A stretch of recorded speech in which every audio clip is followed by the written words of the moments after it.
Hello, everybody, and welcome back to another episode of the Daily Crypto News. And now, the big question of today is Bitcoin or altcoins? In which of the two do you believe the most? Let me know in the comment section down below, and let's get on with the video. So, the first article of today comes and is from VeChain, and it says, Cream co-founder says that's why VeChain is the #1 enterprise in blockchain. According to Cream co-founder Jackson Fu, VeChain solves 3 core problems of the crypto industry that no other crypto project has been able to deliver to production. According to Fu, the cooperation with the auditing firms PricewaterhouseCoopers (PwC) and Deloitte is the entry gate to a $100 billion industry for VeChain. So now, in my own words, that is completely damn true. VeChain has the ability to scale to over $1 trillion in partnerships because they got all the connections. And maybe VeChain alone wouldn't be able to do this. But since they can get partnerships through PwC, which is already a multi-billion-dollar company, and Deloitte, there's not really any stops to where VeChain can grow to. Food states that the cooperation between VeChain, Fresh Supply Co. and Alipay Australia is a prime example of why VeChain has already convinced large corporations and government initiatives on several occasions in the corporate sector. By using logistics and data logged via IoT devices on the VeChain Tor blockchain, Alipay Australia can offer to provide the supplier with a loan for their goods, which are then quickly shipped to the buyer in China. The old-fashioned method, which usually gives a payment term of 90+ days and goods are not shipped until payment is received, is revolutionized by VeChain, as Fu describes. Alipay uses trustworthy, immutable data to validate logistics data independently, rapidly accelerating the speed at which value can circulate through the economy. This simple advancement in blockchain application can potentially disrupt supply chain finance industry as a whole, creating values for not just the producers, buyers, and logistics companies, but financial services companies as well. So that's actually what they're saying here. It's a little bit of a Ripple XRP killer, if I'm completely honest. With that statement, they're actually doing quite a lot of harm to the big XRP holders because, well, the financial services companies, that's VeChain, or that's Ripple's territory. What makes VeChain better than the competition? Well, at this point, I would say they have the better partnerships than most other crypto companies in the world. Right? They're way on top of the game with some groundbreaking partnerships. VeChain, PwC, Renault, BMW, everything they got already. Yeah, that's putting them ahead of most. I would say 100% of the game, actually. In partnerships, I think VeChain is possibly #1. Possibly at this point. To quote once more, VeChain has been extremely intelligent in how it addresses this age-old issue by partnering up with key providers who are leaders of CTI industries such as VeChain, PwC, and others. Companies are able to ensure the quality of theirs and their suppliers' internal processes, providing assurance for the quality of data entering the blockchain in the first instance. By guaranteeing the quality of data, enterprise clients can enable numerous new kinds of collaborative business models, and this is a win-win situation for both VeChain and the assurance giants, as the value of trust is now transparent and enhanced for all stakeholders. According to Vu, one of the problems that VeChain solves, like no other crypto, is the basic technical and practical design of the blockchain at a protocol level.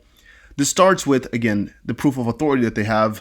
VeChain has a unique structure. There are 101 block producing nodes globally as part of its proof of authority consensus mechanism, and this number strikes the perfect balance of decentralization, scalability, and speed, perfectly addressing the blockchain trilemma. And also, he said, when network activity grows and VTHO gets too expensive as a result of increasing market demand, the cost of a transaction in VTHO terms can be reduced, allowing the network to maintain a stable transaction cost in dollar terms. And also, VeChain's fee delegation solves the custody problem. With the invention of the fee delegation, VeChain has successfully removed one of the biggest hurdles to implementation, namely the need to directly manage crypto to pay for the use of the network, and in the end, the tool chain credit functionality. This new addition completely removes the need for companies to interact with crypto, enabling the widest possible user base for the network by providing a solution for companies in legal grade jurisdictions like the US and China. So, that was a lot of VeChain talk in just the last couple of minutes, but it's all facts and it's all truth, and it again shows very well why VeChain right now is very much on top of the game. Alright, I would say again, really top notch is what they are at this point. VeChain developer presents code for apps on Windows. A VeChain developer has introduced a new version of the SDK code, which can be used to integrate VET-based games into Windows. This is a little bit older. With the release of further interface will be developed, which will contribute to the adoption of VeChain into the mainstream. And something we also saw already before, but I want to re-mention, was VeChain, leading global steel company, relies on MyCare. Again, getting some users in from that way. Now, with all of this stuff going on, there's really no way that VeChain can ever go to zero once more.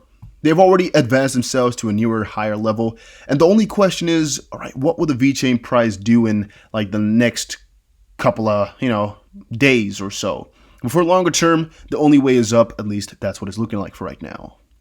Then I saw an interesting statement from Gonzo XRP. He said on Twitter, or she, I think it's he, the market cap for XRP is 8.9 billion. Let it sink in, with a tweet attached from Sven Henrich, which said, Amazon added another $50 billion in market cap today. And start to think about that, guys. The whole XRP market, the whole crypto market actually, is just about $300 million. About 272 to be exact. XRP is just 9. ADA is just 3. VeChain, which we just talked about, is just 1.1. And Amazon just added 50 billion today. If you start to think like that, there's a lot to be coming here, and a lot of gains will just flow in as time progresses. And for Chainlink, the same thing goes. On-Chain Analyst explains why Chainlink is in a parabolic advance. It's all fact, it's all the truth. Chainlink right now is at an amazing spot. There's really nothing stopping the gains from coming. The partnerships they're getting, I don't really know exactly what type of partnerships, maybe on a national level or with China, or maybe some exchange partnerships, what you would call it. But that's not really the thing for Chainlink. It's just the technology and the idea behind it that's really pushing it to the number 5 spot, at least in terms of my top 5 crypto. It's really right now in there. It's just doing really splendidly. And also another article from the same guy. This guy's on all the websites. He's doing his best to get his stuff out everywhere. Damn. Is he a full-time writer or what? Seems like a young dude. But alright, Chainlink, there's a heavy doubt Chainlink will continue to rally after 300% surge. Now, my personal idea on this is these are just people who are afraid of a big fall, right? Who are afraid because they don't want to cash out their positions just quite yet because they think something better might come, but they are too afraid to hold through it. So they might have sold it all, right? And again, if you're scaring investors to sell it off, sometimes it's because you really think so, and most of the time it's just because you really are afraid that it might happen and you might lose money. These guys are just hating for the fact of hating. I don't think there's really any max for it. And even if it falls, guys, it's going to be fine for the longer term, so don't worry too much about it. Then moving over into Cardano. Cardano Foundation warns about suspicious activities in Japan. And by the way, if you've watched this video this far, make sure you press the like button and subscribe to show your support for the channel. I really appreciate it. And if you decide to change your mind later, you can always unsubscribe. Now, the Cardano Foundation has warned that a suspicious firm is trying to rake in investments by claiming contact with the foundation. This happens all the time. But on July 9th, the foundation stated that someone claiming to be from or contracted by Caribbean crypto exchange BTC Next professes to personally know the Cardano core members as a way to reassure that investments will be safe. It is unclear whether the claimants are actually connected to BTC Next in any way. BTC Next did not immediately answer Cointelegraph's request for comment, and regardless, the Cardano Foundation makes plain that it has no links with the Caribbean exchange. In their answer, they quoted, or I can quote now, "Neither the Cardano Foundation nor any of its ecosystem partners are in any way associated with BTC Next, and they are also not our partners of any sort." So basically just saying again, be freaking careful. A lot of scams are going around for Cardano right now, so you must be worrying all the time about whether or not you can trust these things. And really, guys, make it your top priority to stay safe, because there are tons of people out there who are trying to steal your money every single day. And once you understand that, you'll take a completely different approach at all of this investing. Cardano reaches overbought territory as hype around Shelly peaks. Well, For Cardano, the hard part is we right now are at a spot which is ridiculously high, which is partly due to its fundamentals and partly due to all the events and announcements in the latest couple of days. But I'm also wondering exactly at what point it will switch over and whether or not it can continue this move or what will happen. And the main reason for that is that it's not like VeChain and Chainlink where it's at an all-time high. It's nothing close to that. And thus, we have seen these prices before, and thus there are resistances which are, beating us to it. And yeah, for that reason, I don't really know how far these gains can continue on and whether or not this is just another readjustment of Cardano value or what. But in David Schwartz's own words, if a coin is ever really, really undervalued and the public knows it, it will just go to a better value, which better suits it. Maybe that's what happened for Cardano, where right now they're at a better sort of equilibrium where the prices belong instead of at, what was it at before? About 5 or so cents for the longest time. Because now they switched from a concept to a real project, a working project, which might have caused this, but we'll see. And 3 reasons Cardano suddenly surged. Well, we all know it. They changed mostly, that's the biggest part, from this we're going to be doing to we are doing. They also changed up the game in terms of decentralization. They also changed up the game in terms of staking. And they also just got a pretty big, from the 2nd to the 3rd of July, pretty big event.